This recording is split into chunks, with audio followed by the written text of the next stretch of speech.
Taiwan is becoming more accepting of its LGBTQ citizens. That's according to a report released by leading LGBTQ rights organisation Taiwan Equality Campaign to mark International Day Against Homophobia, Transphobia and Biphobia.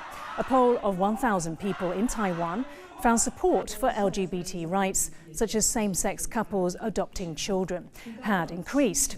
A clear majority also said they could accept their child coming out as gay. 59% of respondents this year, compared to just 49% in 2020. Our reporter Rick Glauert spoke to Joyce Deng, Deputy Executive Director of the Taiwan Equality Campaign and a contributor to the report. He began by asking her what's behind the growing acceptance of sexual minorities in Taiwan. I think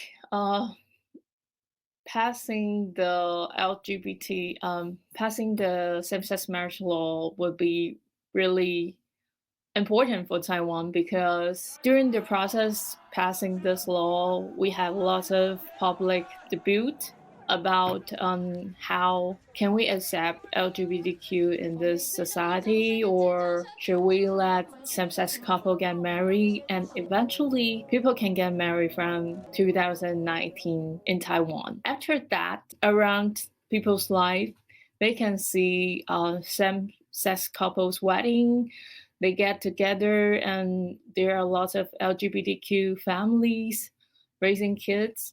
I think those stories make people believe that nothing will be changed after the law was passed. That's the belief that LGBTQ's life are as normal as everybody else. How have the lives of LGBTQ Taiwanese people changed in the last 3 or 4 years, say? I think from our daily life, like I said, and this polling, we can see that more and more people they said that they know their friends or relatives are LGBTQ, so more and more people willing to come out. When we go to school and when we ask the same question about, oh, do you know any LGBTQ in your life?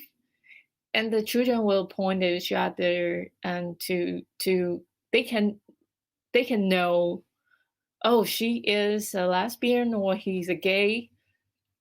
And that student belonging to our community won't fear to admit that. He or she will say, yes, I am. I think for LGBTQ youth, when the whole society became more friendly, they will feel more and more comfortable and living in this society. Could you give us a feel for how the fight for marriage equality in Asia is going and what role Taiwan is playing as a leader in this? We've communicated with the other activists from different countries in Asia, and I think they start their journey with us and still fighting now.